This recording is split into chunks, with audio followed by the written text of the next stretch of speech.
स्वागत है आप सबका मेरी भविष्यवाणियों की पुस्तक में। तो आइए हम आज के पवित्र वचन को पढ़ेंगे जो कि परमेश्वर के दास प्रेरित अंकुर यूसुफ नरूला जी के द्वारा लिखा गया है। आत्माओं की परख का वरदान। जैसा कि पहला कुरिन्थियों अध्याय 12 उसकी 10 आयत में लिखा है, फिर किसी को सामर्थ्य के काम करने की शक्ति, और किसी को भविष्यवाणी की, और किसी को आत्माओं की परख, और किसी को अनेक प्रकार की भाषा, और किसी को भाषाओं का अर्थ बताना। मेरे प्रियो, जैसे गैर भाषा आपके लिए एक वरदान है, वैसे ही आत्मा की परख करने का वरदान भी एक हथियार है। अगर ये वरदान आपके पास नहीं है तो आप एक बेचारे मसीह हैं जिनको कोई भी समझ नहीं है। कुछ मसीही लोग इसलिए दुख नहीं उठाते कि शैतान उनके पीछे है, वो इसलिए दुख उठाते हैं क्योंकि उनके पास आत्मिक हथियार नहीं है। मैं आपको बताना चाहता हूँ कि जिस व्यक्ति को आत्मा की परख करनी नहीं आती, वो हमेशा मुश्किल में फंसता है और दुखी रहता है। बाइबल में जब हम अब्राहम के बारे में पढ़ते हैं तो लिखा है कि अब्राहम के 99 साल के हो जाने पर भी उसके घर कोई औलाद नहीं थी। फिर उसके बाद उसके घर में एक पुत्र हुआ जिसका नाम उसने इसहाक रखा। फिर जब हम इसहाक के बारे में पढ़ते हैं तो लिखा है कि 40 साल की उम्र में उसकी शादी हुई और 60 साल की उम्र में उसके घर में 2 बेटे हुए। उसने भी 20 साल संघर्ष किया।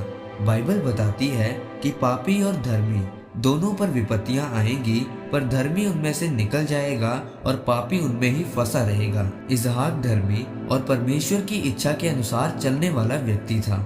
उसको आत्माओं की परख थी और वो ये बात जानता था कि जो संघर्ष बच्चे के लिए वो कर रहा है, वो आत्मा उसके पिता से ही उसके पीछे चली आ रही है। पर मैं वो नहीं करूँगा जो मेरे पिता ने किया था कि दूसरी औरत से बच्चा पैदा किया। मैं ऐसा नहीं करूँगा, बल्कि मैं परमेश्वर के समय का इंतजार करूँगा। मेरे प्रियो, जब आत्माओं की परख आपकी जिंदगी में आती है तो आप गलत फैसले नहीं लेते। बाइबल बताती है कि 20 साल बाद इसहाक को परमेश्वर ने 2 बेटे दिए, याकूब और एसाव। क्योंकि जब आत्माओं की परख आपको होती है तो आपको पता होता है कि जो मुश्किल मेरे जीवन में चल रही है, इसके पीछे कौन सी आत्मा है। जैसे ही आपको बीमारी का पता चल जाता है, वैसे ही आप उसका इलाज शुरू कर देते हैं। ऐसे ही जब आपको पता चल जाता है कि कौन सी आत्मा आपकी मुश्किल और परेशानी के पीछे है, फिर उसी दिन से वो मुश्किल खत्म होनी शुरू हो जाती है। इसीलिए अगर आप चाहते हैं कि आपका कारोबार फल लेकर आए, आप आशीषित जीवन जी सकें, परमेश्वर की आत्मा की परख वाला वरदान आपको मिले और आप सही फैसले ले सकें, तो परमेश्वर से अपने गुप्त पापों की माफी मांगे। उन पापों को छोड़कर पवित्रताई में चलें, प्रार्थना करें और अपने आत्मिक जीवन को बढ़ाएं। फिर परमेश्वर आपसे भी बात करेगा और आत्माओं की परख का वरदान आपको देगा। आमीन।